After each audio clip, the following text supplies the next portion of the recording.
Hello everyone, 大家好。皆さんこんにちは、ひときです。皆さん言葉はいろいろ変化してきていると思いませんか？もうどんどん新しい言葉が出てきています。僕も昔友達と2人でラーメンを食べに行った時に、いきなり友達が僕を指さして草って言ってきたんですよ。その時僕はもう臭いんだと思って、ちょうどニンニクが入ったラーメンも食べていたし、だからその時はちょっとトイレ行ってくるねとか言ってトイレ行って息確認したんですけど、別に大丈夫なんですよ。それでテーブルに戻ったらまた友達が臭って言ってきたから、いや臭くねえよって言ったら、友達はいや面白いっていう意味だよって言いました。何かが僕の口についていたみたいで、それが面白くて草って言ったみたいです。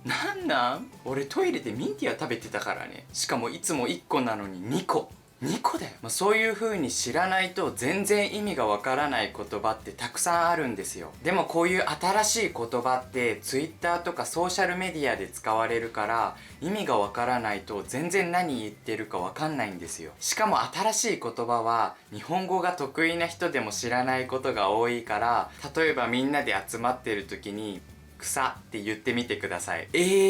さっきまでこんにちはしか言ってないのに草っていきなりレベル0から100じゃん。N1 持ってる私も知らないってなると思います。だから今日紹介する言葉を覚えたら、もう皆さんは日本語学習者の一番前で走ってますよ。少なくとも日本語が僕のおばあちゃんより上手になります。今日はウェブサイトで見つけた若者言葉トップ5を紹介したいと思います。ただこの若者言葉、正直たくさん使うことはおすすめしません。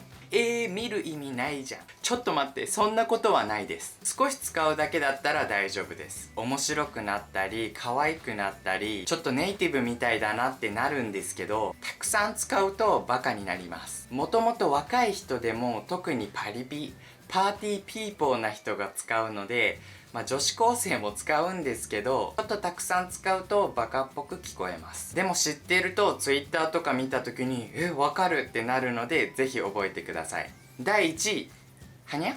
これは何？とかんっていう時にはにゃっていう風に使います。意味はないんですけど、猫はにゃーにゃーって鳴くので、そのはにゃっていう音がすごく猫みたいで可愛いし、ちょっとバカっぽく可愛くなりたい人は使ってみてください。もう超バカに聞こえます。だってやだもん。もし病院に行ってお医者さんに質問した時に、お医者さんがはにゃとか言ったらもう絶対帰るもん。絶対帰るでしょ。もう先生おかしくなっちゃったかなって思うよね。だからこれを使う時は、カップルがイチャイチャしてる時とか甘えてる時とかに使ってください。その時使えばめっちゃ可愛いと思います。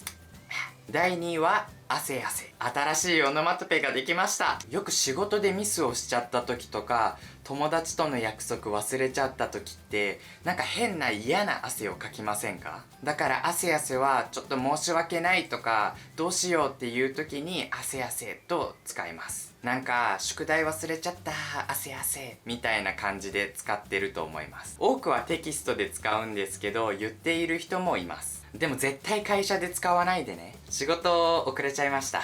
汗汗。もう絶対クビ。もう明日から仕事ない。今日紹介する言葉はカジュアルだから友達だけに使ってね。第3位はピエン。これは聞いたことある人もいるかもね。泣く時の音がピエンピエンって聞こえるから、ちょっと悲しい時にこのピエンを使います。でもさ、悲しいことってさ、ちょっとシリアスで重い話じゃん。だからそこまでシリアスじゃないけど、ちょっと悲しいことあったよっていう時にこのピエンが使われます。例えば、今日寝坊したピエンとか、メッセージの時はピエンって書く時もあるし、このアイコンを使う時もあります。これも絶対先生に使わないでね。先生、メールの返信が遅くなりました。ピエン。もう絶対ダメだよね。もう電話来るよね。ちょっと使い方は他の人のを見て、ちょっと様子を見てちゃんと使ってね。4位は、さあせん。これは、すみませんっていう言葉が、すみません、すみません、すいません、すいません、すいません、さあせん、さあせんとなりました。これ絶対謝ってないですよね。とりあえず相手が怒ってるから、さあせん。これ絶対許してもらえないですよね。でも友達が俺のお菓子食べたでしょって言った時に、さあせんとかちょっと冗談っぽく言うのは OK だと思います。第5位。おはようでやんす。これは有名な TikToker がおはようでやんすっていうなんか動画を作ったら、みんなそれが面白くておはようでやんすって使うようになりました。おはようでやんす。おはようでやんす。おはようでやんす。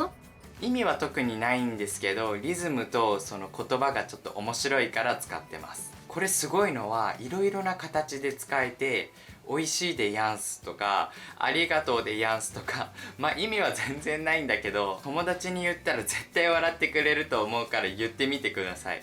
おはようでやんすとかまたねでやんすとか送ったら絶対面白いと思うので、もし送った人がいたらコメントでそのリアクションを教えてください。今日はトップ5を紹介したんですけど、他の順位も気になる人は説明欄にリンクも貼ったのでぜひ見てみてください。じゃあ皆さんありがとうございました。ディアンス。